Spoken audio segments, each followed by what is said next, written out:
السلام علیکم ورحمۃ اللہ وبرکاتہ۔ محرم کی فضیلت۔ اسلامی سال کا پہلا مہینہ محرم ہے۔ محرم کا مطلب ہے حرمت والا، احترام کے قابل۔ سال 12 مہینے کا ہوتا ہے، جن میں 4 مہینے حرمت والے ہیں۔ مہینوں کی گنتی اللہ کے نزدیک 12 کی ہے۔ جس دن سے اللہ رب العزت نے زمین و آسمان کو پیدا کیا، ان میں 4 مہینے حرمت و ادب والے لکھ دیے۔ یہی درست دین ہے۔ تم ان مہینوں میں اپنی جانوں پر ظلم نہ کرو، گناہ نہ کرو۔ تم مشرکوں سے جہاد کرو جیسے وہ تم سے لڑتے ہیں، اور جان رکھو کہ اللہ تعالیٰ متقیوں کے ساتھ ہے۔ عائشہ صدیقہ رضی اللہ تعالیٰ عنہ کہتی ہیں کہ رمضان کے روزے فرض ہونے سے پہلے رسول اللہ صلی اللہ علیہ وسلم عاشورہ کے روزے رکھا کرتے تھے اور دوسروں کو بھی حکم دیا کرتے تھے۔ اس کے بعد جب رمضان کے روزے فرض کر دیے گئے، آپ علیہ الصلوۃ والسلام نے فرمایا جو چاہے عاشورہ کے دن کا روزہ رکھ لے اور جو چاہے نہ رکھے۔ نبی صلی اللہ علیہ وسلم نے اس دن روزہ رکھنے کو پسند فرمایا، اس لیے ان کو مستحب کہا جاتا ہے، پسندیدہ کہا جاتا ہے۔ معاویہ بن ابی سفیان رضی اللہ تعالیٰ عنہ کہتے ہیں کہ میں نے رسول اللہ صلی اللہ علیہ وسلم سے ان دن کے بارے میں سنا۔ آپ فرما رہے تھے کہ یہ عاشورہ کا دن ہے کہ اللہ تعالیٰ نے تم پر اس کا روزہ فرض نہیں کیا، تم میں سے جو اس کا روزہ رکھنا چاہے وہ رکھ لے اور جو نہیں رکھنا چاہتا وہ نہ رکھے، کیونکہ یہ نفلی روزہ ہے۔ جو روزہ نہیں رکھنا چاہتا میں اس کو پابند نہیں کرتا۔ فرض فرض ہے، نفل نفل ہے۔ آپ جانتے ہیں کہ نوافل کے ادا کرنے سے انسان اللہ کی محبت پاتا ہے اور اللہ کا قرب پاتا ہے۔ ایک روایت کے مطابق آپ صلی اللہ علیہ وسلم نے اس دن کے روزے کا اختیار دے دیا۔ صحیح مسلم میں ہے، حضرت عبداللہ بن عمر سے روایت ہے کہ یہودی عاشورہ کا روزہ رکھا کرتے تھے۔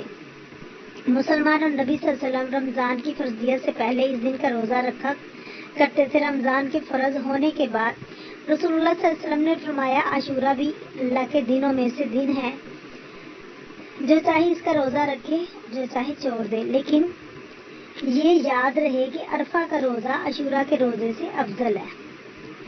یعنی عرفہ کا روزہ 9 تاریخ کا روزہ عاشورہ سے افضل ہے، کیونکہ عرفہ کا روزہ 2 سالوں کا کفارہ ہے، جبکہ محرم کا روزہ عاشورہ کا روزہ 1 سال کا کفارہ ہے۔ اس کی حکمت کے بارے میں کہا جاتا ہے کہ 10ویں محرم کا روزہ موسیٰ علیہ السلام کی طرف منسوب ہے اور عرفہ کا روزہ نبی صلی اللہ علیہ وسلم کی طرف منسوب ہے۔ جیسا کہ آپ جانتے ہیں کہ موسیٰ کو اللہ تعالیٰ نے اس دن فرعون سے نجات دی، سمندر پار کروایا۔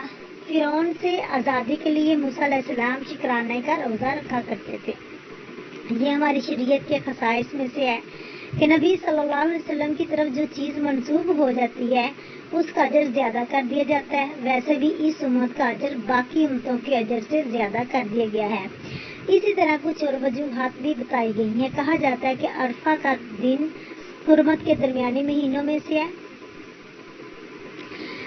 یعنی پہلا بھی حرمت کا مہینہ اور بعد میں بھی حرمت کا مہینہ۔ اس کے بعد یہ بھی ایک رائے ہے، ایک قول کے مطابق 10ویں محرم کو اللہ رب العزت نے موسیٰ علیہ السلام پر اپنی نعمت کو مکمل کیا، ان کے دشمن فرعون سے نجات دی، اور عرفہ کے دن اللہ تعالیٰ نے رسول اللہ صلی اللہ علیہ وسلم پر رسالت مکمل کی اور ان پہ انعام فرمایا۔ اللہ رب العزت نے فرمایا میرے محبوب، آج ہم نے آپ پر اپنا دین مکمل کر دیا ہے اور اپنی نعمت آپ پر تمام کر دی ہے اور آپ کے لیے دین اسلام کو پسند فرما لیا ہے۔ دین حاصل ہونے والے مکمل نعمت سے زیادہ افضل ہے۔ یعنی بنی اسرائیل کو نعمت ملی تھی جسمانی آزادی کی، فرعون نے ان کو غلام بنا رکھا تھا۔ آمنہ کے لال فاطمہ کے ابا جان جناب محمد رسول اللہ کی امت کو کامل دین ملا۔ دین جسم سے افضل ہے۔ دین کی نعمتیں روحانی نعمتیں افضل ہوتی ہیں، یعنی ہماری جسمانی نعمتوں سے افضل ہوتی ہے، لیکن ہم زیادہ تر جسمانی نعمتوں کے لیے زیادہ کوشش کرتے ہیں۔ تو محرم کی 10 تاریخ کو عاشورہ کہتے ہیں۔ نبی صلی اللہ علیہ وسلم جب مدینہ منورہ تشریف لائے، دوسرے سال یہودیوں کو دیکھا کہ وہ عاشورہ کا روزہ رکھتے ہیں۔ آپ صلی اللہ علیہ وسلم نے ان سے اس کا سبب معلوم فرمایا تو انہوں نے بتایا کہ اس دن فرعون سے نجات ملی تھی، اس لیے موسیٰ علیہ السلام نے اس دن کا روزہ رکھا۔ آپ صلی اللہ علیہ وسلم نے فرمایا موسیٰ کے ہم زیادہ قریب ہیں، یعنی وہ میرا بھائی ہے، نبی کا بھائی ہوا کرتا ہے۔ اگر میں زندہ رہوں گا تو میں آئندہ سال 10 کے ساتھ 9 کا بھی ملا کر رکھوں گا، یعنی یہودیوں کی مخالفت کروں گا۔ اللہ تعالیٰ سے دعا ہے کہ اللہ میں سیدھے راستے پر چلائے اور دین کی سمجھ عطا فرمائے۔ السلام علیکم ورحمۃ اللہ وبرکاتہ۔